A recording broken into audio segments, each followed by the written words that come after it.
Hello students, so we are back again with our next video session बेटा। So पिछले session में हमने scalar product और vector product देखा बेटा। स्केलर प्रोडक्ट और वेक्टर प्रोडक्ट ऑफ वेक्टर्स हमने समझा। आज के सेशन में हम लोग क्या करने वाले हैं, सबसे पहले हम लोग डिस्कस करेंगे rectangular components of a vector. अगर कोई एक वेक्टर दिया गया है तो उसके रेक्टेंगुलर कंपोनेंट्स कैसे हम लोग निकालेंगे वो समझेंगे।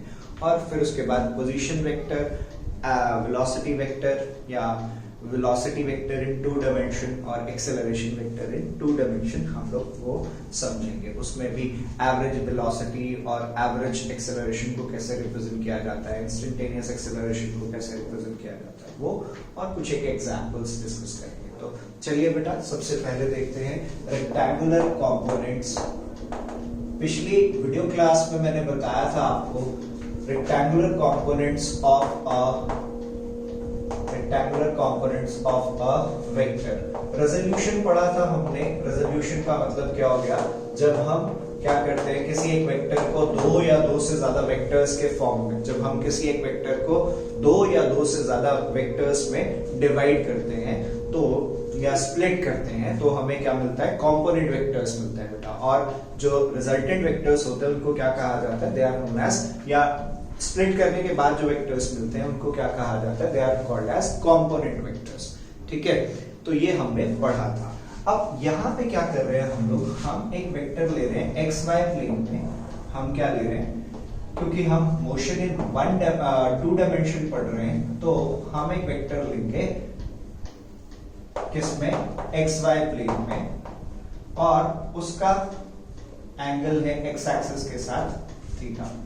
तो यहां से मैंने परपेंडिकुलर डाला तो ये क्या बन गया इसका, ये क्या बन गया इसका x कंपोनेंट, और ये क्या है इसका y कंपोनेंट। ठीक है, तो मुझे ay और ax की वैल्यू निकालनी है किसके टर्म्स में, a और थीटा के टर्म्स में। पहले भी पढ़ चुके हैं हम लोग कि ये जो लेंथ है ये किसके इक्वल होगी, the length of the vector is equal to the magnitude of that vector. ठीक है बच्चे, तो इसको हम मार्क कर लेते हैं O P Q N। ठीक है, consider a vector A making an angle, consider a vector A in xy plane,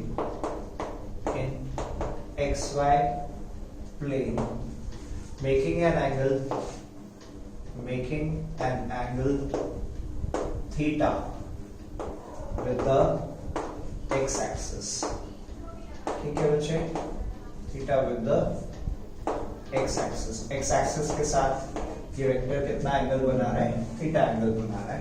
तो वेक्टर A को क्या लिख सकते हैं, वेक्टर A को क्या लिखा जाएगा बेटा, ax I cap and ay j cap, where ax and ay are rectangular components। Rectangular components क्यों कह रहे हैं बेटा, क्योंकि ये दोनों कंपोनेंट्स क्या हैं, these components are perpendicular to each other। अब मुझे क्या करना है, मुझे ax की वैल्यू निकालनी है किसके फॉर्म में, a और थीटा के फॉर्म में। बहुत ही सिंपल है बेटा, बहुत ही सिंपल है। देखिए कैसे निकालेंगे। पहले हम इस ट्राइंगल की बात कर लेते हैं। इन ट्राइंगल OPQ क्या है बेटा, एक राइट ट्राइंगल है। मुझे ax और ay की वैल्यू निकालनी है। इस राइट ट्राइंगल के अंदर OP किसके इक्वल है, OP is equal to ax, OP किसके इक्वल है, ax के इक्वल है। और PQ क्या है, PQ is equal to ay and OQ किसके इक्वल है, a के इक्वल है। OQ किसके इक्वल है, a के इक्वल है बेटा। तो इसी ट्रायंगल के अंदर मैं साइन थीटा लूंगा तो साइन थीटा क्या हो जाएगा बच्चे, साइन थीटा क्या हो जाएगा, sine theta is perpendicular upon hypotenuse PQ upon OQ। So sine theta is equal to क्या आ गया बच्चे, PQ क्या है, ay अपॉन a या ए वाई क्या आ गया, यहाँ से ए वाई क्या आ गया, ए साइन थीटा। तो क्या मिला हमें कि वाई कंपोनेंट किसके इक्वल होगा, ए साइन थीटा के इक्वल होगा। ऐसे ही कॉस थीटा लेंगे बेटा, कॉस थीटा क्या होगा, ओपी अपॉन ओक्यू। ओपी की वैल्यू रखेंगे, ओपी क्या है, OP is ax, ax upon a, तो ax क्या आ गया, a cos ऑफ थीटा। सो क्या समझ में आया कि अगर वेक्टर a का मैग्नीट्यूड और cos ऑफ थीटा, हमेशा ध्यान रखना है जिसके साथ एंगल बनता है, अगर टू डायमेंशन है तो जिसके साथ एंगल बनता है वो वाला कंपोनेंट हमेशा, जिसके साथ एंगल बनता है वो वाला कंपोनेंट हमेशा cos और दूसरा कंपोनेंट हमेशा sin होता है। अब इसका उल्टा प्रोसेस का मतलब क्या हो गया, हमें ये कंपोनेंट्स गिवन है, मैं थीटा कैसे निकालूंगा और a की वैल्यू कैसे निकालूंगा। सपोज इसको मैंने 1 और इसको मैंने 2 दे दिया, equation number, so on squaring equations 1 and 2 and then on adding them we get क्या हो जाएगा, इन दोनों को क्या करना है, मुझे स्क्वायर करना है और ऐड करना है। तो ay square plus ax square क्या हो जाएगा बेटा, a square sine square theta plus a square cos square theta पूछे, तो ये क्या आ गया, ay square plus ax square is equal to a square sine square theta plus cos square theta, ये 1 हो गया। ax square plus ay square plus ax square is equal to क्या आ गया, a स्क्वायर और a is equal to square root of ax square plus, इसका मतलब क्या हो गया, सिंपली हमने यहाँ पे क्या देखा कि अगर दो कंपोनेंट्स मेरे पास है, अगर दो कंपोनेंट्स हैं तो रिजल्टेंट का मैग्नीट्यूड कैसे निकलेगा। दूसरी चीज क्या निकालनी है, मुझे एंगल थीटा निकालना है, I have to get angle theta. तो मुझे क्या करना है, एंगल थीटा निकालना है, उसके लिए क्या करेंगे, हम क्या करेंगे, डिवाइड करेंगे, divide equation we will divide equation 1 by 2, तो क्या आ गया, ay अपॉन ax क्या हो जाएगा बेटा, a sin theta upon a cos theta, tan theta is equal to ay by ax, theta क्या हो जाएगा बेटा, tan inverse of ay by ax। ठीक है बच्चे, तो ये हमेशा ध्यान रखना है जब भी कोई एक वेक्टर टू डायमेंशन में होगा, हमेशा अगर एंगल x एक्सिस के साथ बन रहा है तो y component divided by x component. तो इस पूरे प्रोसेस में हमने क्या देख लिया बेटा, अगर वेक्टर और एंगल थीटा दिया हुआ है तो उसके कंपोनेंट्स क्या होंगे, ax किसका इक्वल हो जाएगा, a sin थीटा और a cos थीटा। ठीक है, और अगर हमें कंपोनेंट्स दिए हुए हैं तो a और थीटा निकल जाएगा, ax ay गिवन है तो a निकल जाएगा और क्या निकल जाएगा, थीटा निकल जाएगा। ठीक है, अब यही चीज अगर ये वेक्टर हमने यहाँ पे 2 डायमेंशन में लिया है, अगर यही वेक्टर 3 डायमेंशन में होता तो कैसे होता, अगर यही चीज जैसे हमने यहाँ पे हम मोशन इन 2 डायमेंशन बात कर रहे हैं, लेकिन अगर यही चीज 3 डायमेंशन में होता तो कैसे लिखा जाता है या तो कैसे होंगे रेक्टेंगुलर कंपोनेंट्स, मतलब जैसे हमने यहाँ पे ax और ay की वैल्यू निकाली, ऐसे ही वहां पे ax ay और az क्या होगा। ठीक है, अगर when a is equal to when, उसका प्रूफ नहीं करना है हमने, मैं डायरेक्ट लिख रहा हूं, when vector a is equal to ax I cap ay j cap और az k cap होगा बेटा, तो ये सारे कंपोनेंट्स क्या हैं? रेक्टेंगुलर कंपोनेंट्स हैं। ये सारे क्या हैं? रेक्टेंगुलर कंपोनेंट्स हैं। तो ax होता है बेटा a cos of alpha, ay होगा a cos ऑफ बीटा और az होगा a cos of gamma. ax क्या होगा? a cos of alpha, ay क्या होगा? a cos of beta, a cos of gamma, where alpha, beta and gamma are the angles made by vector A with vector A ने जो angle बनाया with x axis, y axis and z axis respectively। ठीक है, clear है ये बात? तो अगर वेक्टर इस फॉर्म में दिया हुआ है, इस केस में भी ये जो कंपोनेंट्स है ये सारे क्या है? These are rectangular components. These are rectangular components. ये क्या है? रेक्टेंगुलर कंपोनेंट्स हैं। तो रेक्टेंगुलर कंपोनेंट्स ax किसके इक्वल होगा? a cos अल्फा, ay किसके इक्वल होगा? a cos बीटा और az किसके इक्वल होगा? a cos gamma. where alpha, beta and gamma are the angles made with x axis, y axis and z axis respectively बेटा।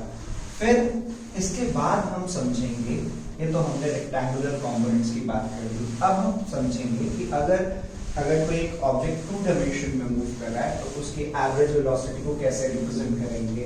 अगर कोई एक object 2 dimension में मूव कर रहा है तो उसके एवरेज एक्सेलरेशन को कैसे रिप्रेजेंट करेंगे, उसके इंस्टेंटेनियस एक्सेलरेशन को रिप्रेजेंट कैसे करेंगे, उसकी पोजीशन को कैसे रिप्रेजेंट करेंगे हम, या डिस्प्लेसमेंट वेक्टर को कैसे रिप्रेजेंट करेंगे, वो हम लोग देखने वाले हैं। और ये पढ़ा है हमने कि change in position of the object is called as displacement of the object.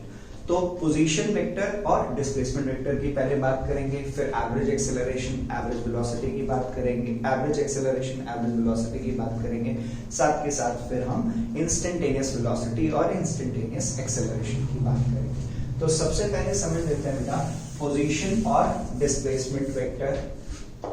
Position vector और डिस्प्लेसमेंट वेक्टर, और ये सारा का सारा किसके लिए बात कर रहे हैं हम लोग बेटा? We are talking about 2 dimension. ये हम किसमें बात कर रहे हैं? 2 डायमेंशन में बात कर रहे हैं।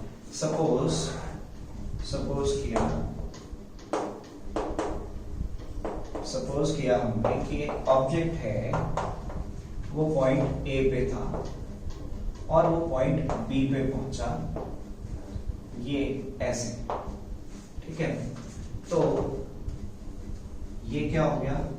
इसको मैंने वेक्टर r कहा, इसको मैंने r डैश कहा, इसको क्या कहा मैंने? r dash.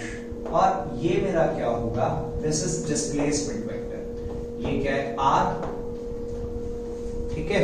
तो ऑब्जेक्ट कहां पे था? O पे था, और ऑब्जेक्ट कहां पे पहुंच गया? B पे पहुंच गया। तो ये पहले भी बताया मैंने आपको कि जब भी किसी पॉइंट को मैं ओरिजिन से ज्वाइन करता हूं तो वो वेक्टर क्या बन जाता है? वो वेक्टर बन जाता है पोजीशन वेक्टर। जैसे OA वेक्टर को क्या कहेंगे? OA vector is position vector of A। ऐसे ही OB वेक्टर को क्या कहेंगे? OB वेक्टर को क्या कहेंगे बेटा? Position vector of point B। OB vector क्या है? पोजीशन वेक्टर है किसका? पॉइंट B का। और ये क्या हो जाएगा? ये क्या हो जाएगा? Delta R। इसको मैंने अज्यूम किया डेल्टा R। तो वेक्टर R, इसके कोऑर्डिनेट्स अगर मैं लिखना चाहूं, और ये क्या होगा? ये क्या होगा? This is delta Y। ये क्या होगा? Delta Y। और ये क्या होगा? Delta X। ठीक है। तो इसके कोऑर्डिनेट्स अगर मैं लिखना चाहूं, A के कोऑर्डिनेट्स लिखना चाहूं, मैंने X और Y लिया और इसके कोऑर्डिनेट्स को क्या लिया मैंने? X dash Y dash. तो R वेक्टर क्या होगा? R vector is equal to, R vector को क्या लिखेंगे? XI cap plus YJ cap. इसका X कंपोनेंट क्या है? x के इक्वल है, या x कोऑर्डिनेट x के इक्वल है, y कोऑर्डिनेट y के इक्वल है, तो r वेक्टर क्या हो गया x i cap plus y j cap. ऐसे ही वेक्टर r डैश को क्या लिखूंगा मैं, वेक्टर r डैश को क्या लिखूंगा x dash i cap plus y dash j cap. ठीक है, अब ध्यान दीजिए बेटा, इधर हम यहाँ पे triangle law of vector addition लगा रहे हैं। Triangle law of vector addition लगा रहे हैं किसके अंदर, ट्राइंगल OAB के अंदर। ट्राइंगल OAB के अंदर क्या कर रहे हैं हम लोग, triangle law of vector addition लगा रहे हैं by applying triangle law of vector addition, triangle law of vector addition in triangle, किस वाले ट्राइंगल के अंदर, इन ट्राइंगल OAB। तो क्या पढ़ा है हमने, r vector plus delta r vector is equal to r dash. इस वेक्टर का सम प्लस इस वेक्टर का सम किसके इक्वल होगा, इस वेक्टर के इक्वल होगा। यही पढ़ा है हमने, vector r plus delta r किसके इक्वल होगा, r डैश वेक्टर के इक्वल होगा। तो डेल्टा r क्या हो जाएगा, vector r dash minus r vector, इसको क्या प्रूव किया हमने, x dash i cap plus y dash j cap. ये क्या आ जाएगा बेटा, minus x i cap plus y j cap. और इसको पढ़ा है हमने i कंपोनेंट को i कंपोनेंट के साथ, j कंपोनेंट को j कंपोनेंट के साथ। तो ये क्या आ जाएगा, x dash minus x i cap plus y dash minus y j cap. इसको क्या लिख सकते हैं, ये क्या है x है बेटा, ये क्या है x डैश, तो इसको क्या लिख सकते हैं हम, x डैश माइनस x को क्या लिख सकते हैं, डेल्टा x। तो डेल्टा r वेक्टर, ये क्या है डिस्प्लेसमेंट वेक्टर, किसके इक्वल होगा, delta x i cap plus delta y j cap. ये क्या है, change in position along x axis, change in position along y axis. ठीक है बच्चे, अब बात करेंगे हम एवरेज वेलोसिटी की और एवरेज एक्सेलरेशन की। बेटा ये बात समझ में आ रही है, तो इस तरह से हमने क्या लिखा, ये क्या है, दिस इज डिस्प्लेसमेंट वेक्टर, ये क्या है डिस्प्लेसमेंट वेक्टर है, और r डैश क्या है, these are position vectors, r और r डैश क्या है, पोजीशन वेक्टर्स है बेटा। अब इसके बाद हम समझेंगे एवरेज वेलोसिटी वेक्टर कैसे लिखेंगे और इंस्टेंटेनियस वेलोसिटी वेक्टर कैसे लिखेंगे, ऐसे ही एवरेज एक्सेलरेशन कैसे लिखेंगे और एवरेज एक्सेलरेशन कैसे लिखेंगे और इंस्टेंटेनियस एक्सेलरेशन कैसे लिखेंगे। चलिए देखते हैं बेटा।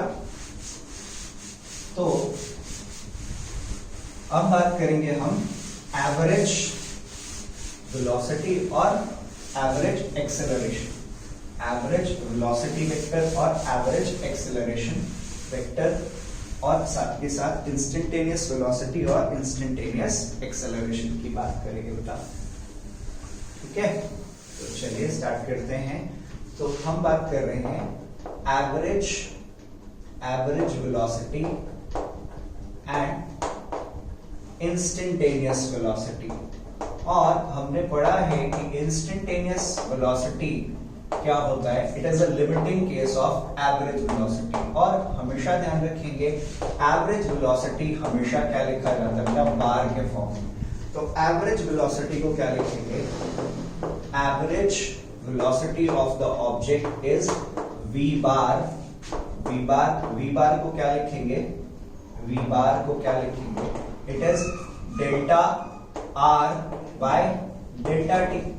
और डेल्टा r अभी पढ़ा था हमने, since delta r is equal to क्या है, delta x plus delta x i cap plus delta y j cap. तो v बार क्या आ गया बेटा, delta x i cap plus delta y j cap divided by delta t। और v बार क्या आ गया बेटा, delta x bye delta t i cap plus delta y bye delta t j cap. तो इसको क्या बोल सकते हैं, here vx बार क्या हो गया, average velocity along x axis, और इसको क्या बोलेंगे, average velocity along along y axis. तो ये क्या आ गया, delta x by delta t and v y bar क्या आ गया, delta y by delta t. तो वी बार को क्या लिख दिया हमने, वी एक्स आई कैप या v x bar i cap और v y bar j cap. ठीक है, तो ये क्या आ गया, एवरेज वेलोसिटी। और इंस्टेंटेनियस वेलोसिटी क्या पढ़ा है हमने, इंस्टेंटेनियस वेलोसिटी क्या पढ़ा है, इंस्टेंटेनियस वेलोसिटी इज जो ये डेल्टा टी है that is tending to zero, और वो किसका फॉर्मूला लेते हैं, डिफरेंशिएशन का। तो वो क्या होगा, limit delta t tending to zero delta r by delta t. तो ये क्या हो जाएगा, ये क्या हो जाएगा, v इज इक्वल टू क्या हो जाएगा, limit delta t tending to zero delta x upon delta t और i cap plus limit delta t tending to zero. इसी को मैंने सिंप्लीफाई किया बेटा, इसको मैंने सिंप्लीफाई किया, यहाँ पे सिंपली क्या हो गया, लिमिट आ गई। और जब लिमिट आ जाती है तो क्या पढ़ा है हमने, वो किसका फॉर्म ले लेगा, डिफरेंशिएशन का। इसको क्या लिख देंगे, v is equal to dx by dt i cap plus dy by dt j cap. और इसको क्या लिखा जा सकता है, v इज इक्वल टू क्या लिखेंगे, vx i cap plus vy j cap. अगर मुझे स्पीड निकालनी है, अगर मुझे स्पीड निकालनी है मतलब इसका मैग्नीट्यूड निकालना है, मुझे स्पीड निकालनी है तो इसका मैग्नीट्यूड निकालना है, मॉड ऑफ v क्या होगा, square root of vx square plus vy square. ठीक है, और अगर मुझे डायरेक्शन निकालनी है, अगर मुझे डायरेक्शन निकालनी है तो पढ़ा अभी हमने बेटा, tan थीटा हमेशा क्या होगा, y component divided by x component. tan theta हमेशा क्या होगा, तो y component divided by x component.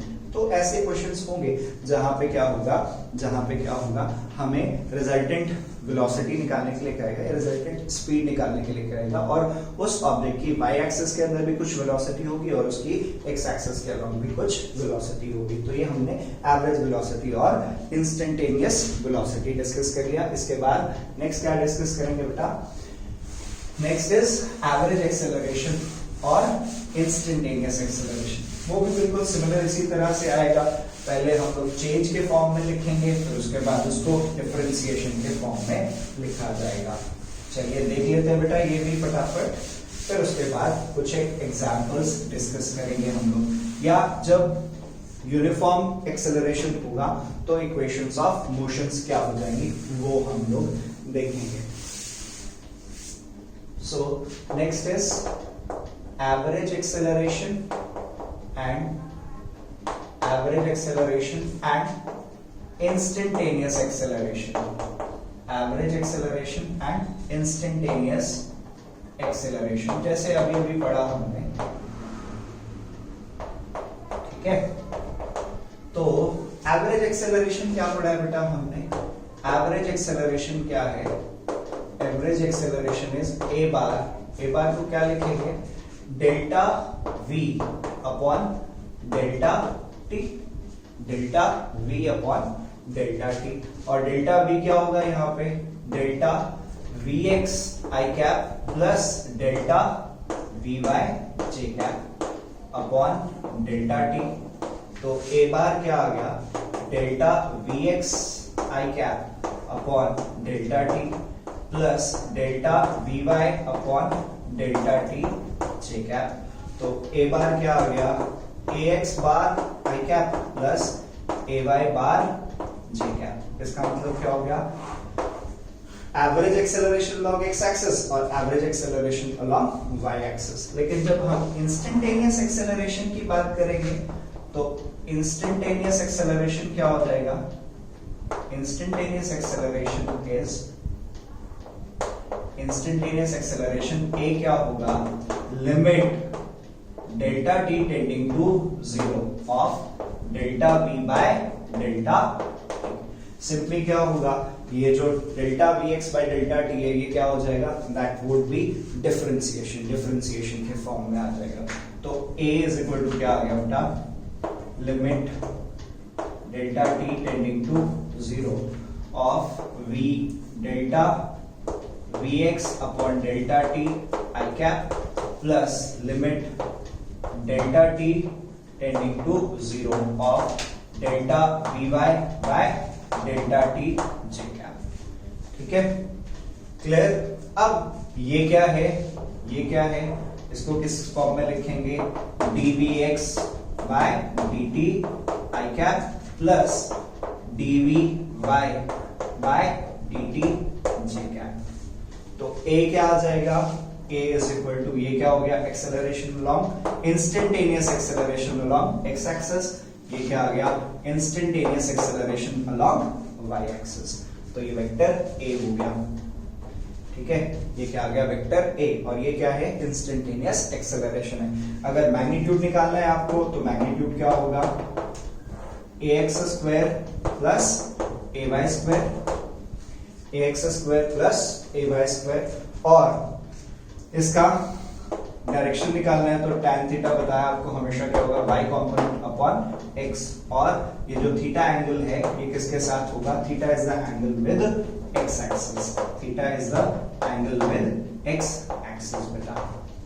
ठीक है, थीटा किसके साथ, थीटा किसके साथ एंगल है, is the angle with x axis. अब इसके ऊपर क्वेश्चंस देखेंगे हम, या जैसे हमने इक्वेशंस ऑफ मोशंस लिखी थी, इक्वेशंस ऑफ मोशंस पढ़ी थी, तीनों इक्वेशंस ऑफ मोशन वो किसके लिए थी, यूनिफॉर्मली एक्सेलरेटेड मोशन के लिए थी। तो वहां पे भी सेम हो जाएंगी एक्सेलरेशन की जो इक्वेशंस ऑफ मोशन है।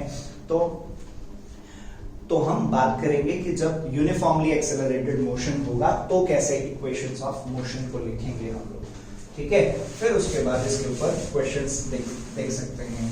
और ऐसा जरूरी नहीं है कि इक्वेशंस ऑफ मोशन 2 डायमेंशन के लिए होंगी, वो 3 डायमेंशन के लिए भी हो सकती है। It can be for 3 dimension also. चलिए समझ लेते हैं बेटा। सो मोशन इन अ प्लेन, और कैसा motion, uniformly accelerated motion, uniformly accelerated motion भी हो सकता है या नॉन यूनिफॉर्म भी हो सकता है, उसमें कोई दिक्कत नहीं है। तो इक्वेशंस ऑफ मोशंस क्या हो जाएंगी, इक्वेशंस ऑफ मोशंस क्या हो जाएंगी, जैसे हमने पढ़ी थी सेम होगा, v इज इक्वल टू क्या होगा, u प्लस at, बस यहां पे v किसके इक्वल होगा, vx plus vx i cap plus vy j cap, यहां पे क्या होगा, ux i cap plus uy j cap, मतलब दोनों होंगे। ठीक है, फिर r इज इक्वल टू क्या होगा, r naught plus half u t plus half at square. Third equation v square minus u square is equal to 2a r minus r not.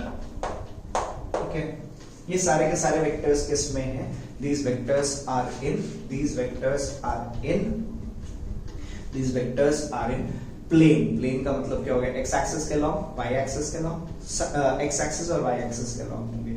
और ये जो हैं, ये जो वेक्टर्स हम लोग लिख रहे हैं या जो इक्वेशंस लिख रहे हैं वो x एक्सिस के लॉन्ग अलग लिखी जा सकती है, y एक्सिस के लॉन्ग अलग लिखी जा सकती है। ये इतना इंपॉर्टेंट नहीं है, एज पर देखेंगे इस तरह के क्वेश्चंस होंगे। जैसे ये वाली इक्वेशन को हम लोग फ्रीक्वेंटली यूज करेंगे, ये वाली इक्वेशन को यूज करेंगे जब कांस्टेंट एक्सेलरेशन होगा, इसका बहुत ज्यादा यूज नहीं होगा। ठीक है, तो ये इक्वेशंस ऑफ मोशंस हम लिख सकते हैं। अब क्वेश्चंस पे आते हैं बेटा। क्वेश्चंस हम एनसीईआरटी एग्जांपल्स देखेंगे। तो क्या पढ़ा हुआ है हमने कि अगर किसी एक ऑब्जेक्ट की पोजीशन दी हुई है हमें वेक्टर फॉर्म में, किसके फॉर्म में, वेक्टर फॉर्म में, वेक्टर फॉर्म में या रेक्टेंगुलर कंपोनेंट्स के फॉर्म में, तो हम उसका एक्सेलरेशन कैसे निकालेंगे और वेलोसिटी कैसे निकालेंगे। तो क्या पढ़ा है हमने कि अगर पोजीशन गिवन है, अगर पोजीशन गिवन है तो उसको एक बार डिफरेंशिएट करेंगे तो क्या मिलेगा बेटा, एक बार डिफरेंशिएट करेंगे तो क्या मिलेगा, वेलोसिटी मिलेगी, और दो बार डिफरेंशिएट करेंगे तो क्या मिलेगा, एक्सेलरेशन मिलेगा। तो अब क्वेश्चन नंबर 4.4 है या एग्जांपल नंबर 4.4 है जो हम लोग डिस्कस करने वाले हैं। क्या कह रहा है क्वेश्चन में, कह रहा है the position of the particle is given by r is equal to क्या गिवन है, r is equal to given है बेटा 3t i cap plus 2t square j cap plus 5k cap.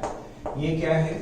Position दी हुई है पार्टिकल की। क्या पूछा गया है? फाइंड वेलोसिटी, इंस्टेंटेनियस वेलोसिटी निकालनी है पहला, और इंस्टेंटेनियस एक्सेलरेशन निकालना है। फिर वेलोसिटी निकालनी है at t is equal to 1 second.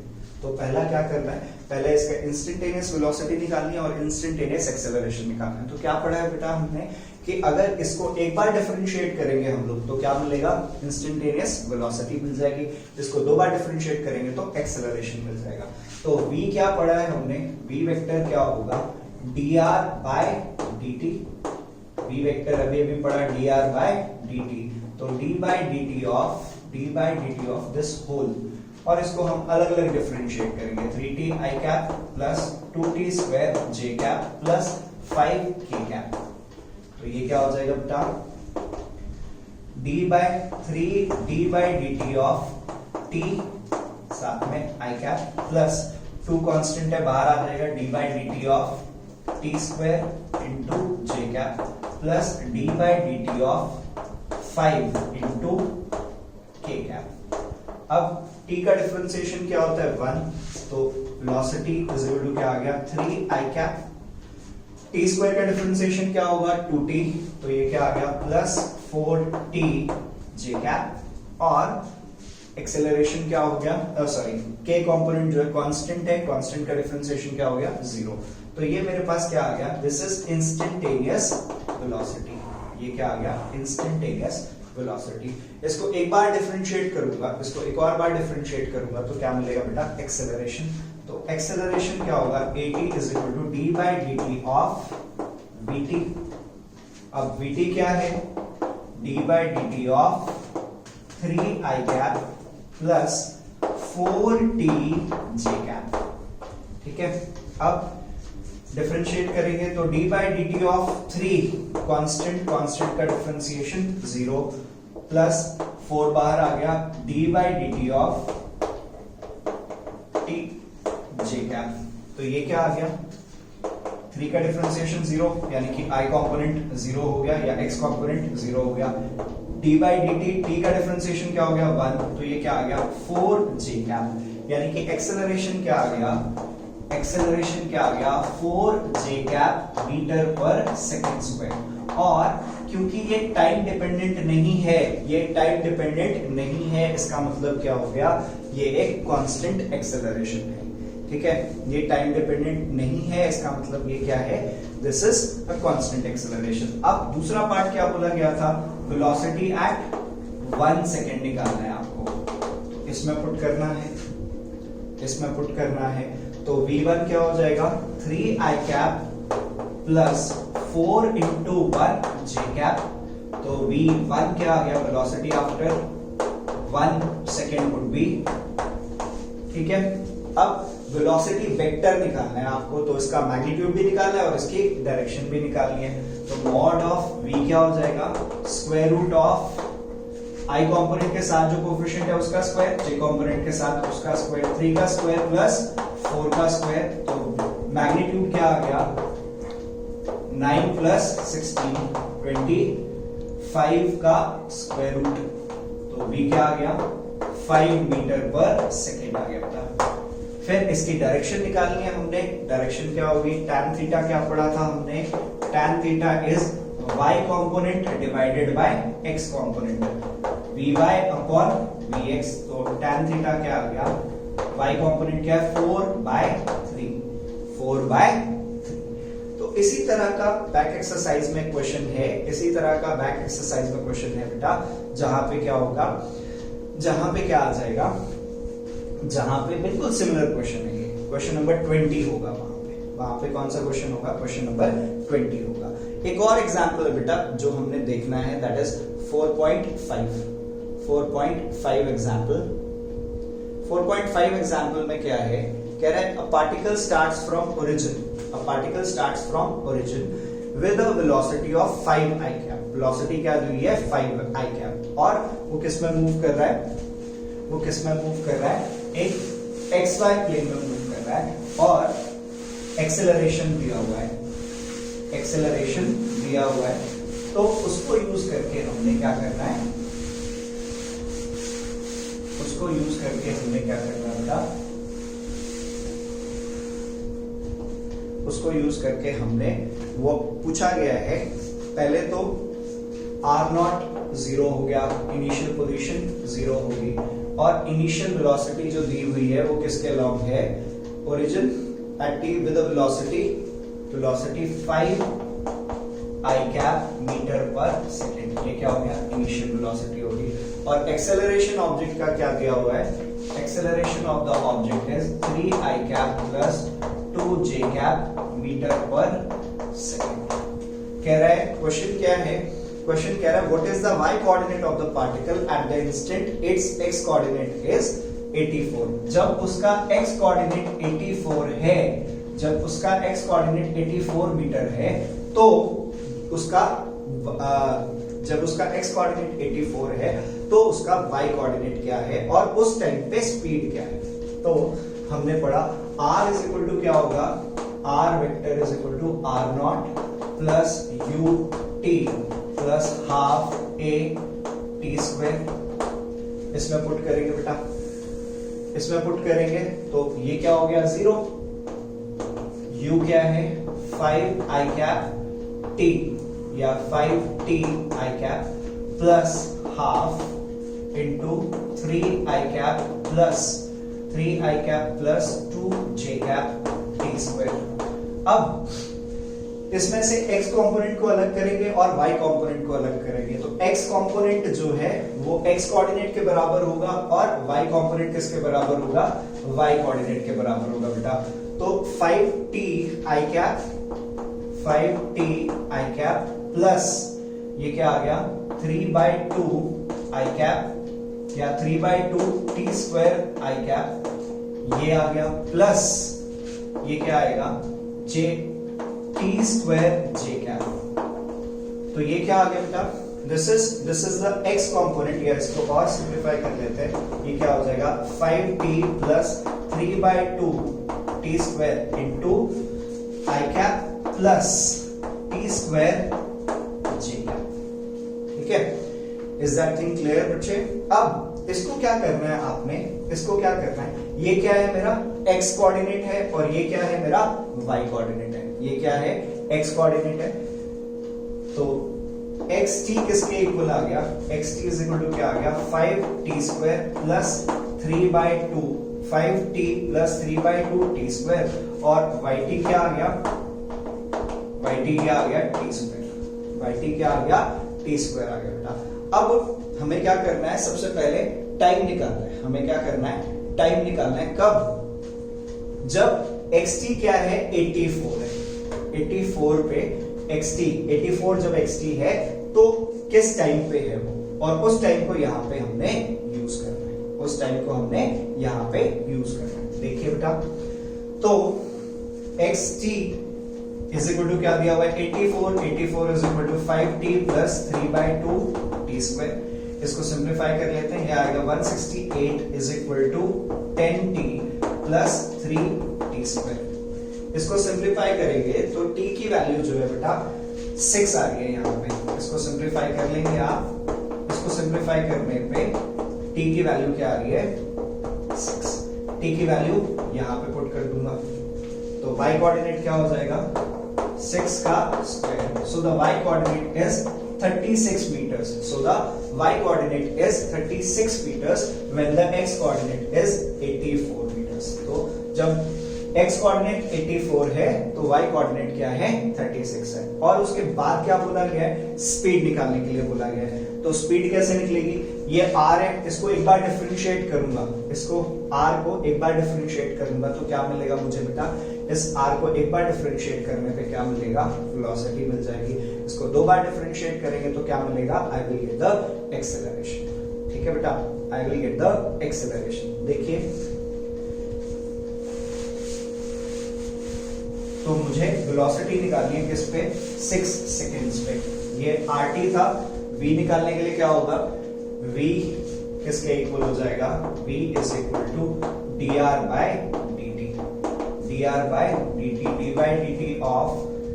dt of 5t plus 3 by 2 t square I cap plus d by dt of t square g cap। इसको डिफरेंशिएट करेंगे तो क्या आ जाएगा बेटा, 5t का डिफरेंशिएशन करेंगे तो 5 आएगा, 5t का डिफरेंशिएशन करेंगे तो 5 आएगा, 3 by 2 t स्क्वायर का करेंगे, 2t का डिफरेंस t स्क्वायर का डिफरेंशिएशन करेंगे 2t आएगा, तो 5 plus 3t I cap plus t square का डिफरेंशिएशन करेंगे तो क्या आएगा 2t j cap, t square का डिफरेंशिएशन करेंगे तो क्या आएगा 2t j cap। अब मुझे कहां पे चाहिए वेलोसिटी, स्पीड कहां पे चाहिए, जब x कोऑर्डिनेट 84 था और y कोऑर्डिनेट क्या था 36, यानी कि t की वैल्यू क्या थी 6, तो इसमें t की वैल्यू क्या पुट करूंगा बेटा 6, तो ये आ गया 5 plus 3 into 6 18 I cap plus 12 j cap और 23 I cap plus 12 j cap। मुझे स्पीड चाहिए, डायरेक्शन नहीं चाहिए, तो मुझे क्या करना है, इसका सिर्फ मैग्नीट्यूड निकालना है। तो मॉड क्या हो जाएगा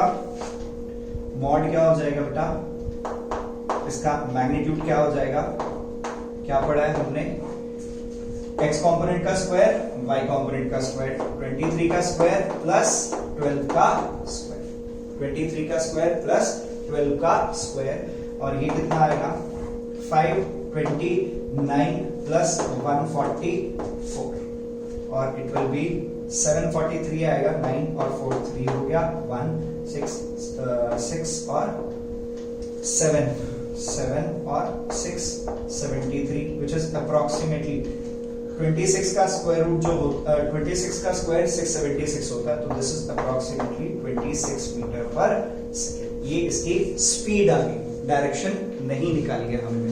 तो इस तरह से हमने देखा कि सबसे पहले हमने रेजोल्यूशन ऑफ वेक्टर्स या रेक्टेंगुलर कंपोनेंट्स ऑफ वेक्टर्स समझा बेटा, फिर उसके बाद हमने बात की average speed, average velocity, instantaneous velocity, average acceleration, फिर एवरेज एक्सेलरेशन और इंस्टेंटेनियस एक्सेलरेशन। फिर हमने 2 डायमेंशन के अंदर इक्वेशंस ऑफ मोशंस को समझा, इक्वेशंस ऑफ मोशन कैसे लिखी जाएगी 2 डायमेंशन में, ठीक है। फिर हमने समझा कि जो क्वेश्चंस हमने देखे कि अगर वेक्टर हमें पोजीशन हमें किसके फॉर्म में दी हुई है, अगर हमें आई कैप जे कैप के कैप के फॉर्म में दी हुई है, तो एक बार डिफरेंशिएट करेंगे तो वेलोसिटी मिलेगी, 2 बार डिफरेंशिएट करेंगे तो एक्सेलरेशन मिल जाएगा। तो इस तरह से हमने 2 एग्जांपल्स देखे। तो ये एग्जांपल्स इंपॉर्टेंट है। इसी तरह के बिल्कुल सिमिलर एग्जांपल्स हैं बेटा। एग्जांपल बैक एक्सरसाइज में क्वेश्चन है, क्वेश्चन नंबर 20 और 21। उन दोनों क्वेश्चंस को बहुत अच्छे से करेंगे और ये जो हमने पढ़ा है इसी के ऊपर क्वेश्चंस हो सकते हैं, ठीक है बेटा। Thank you so much.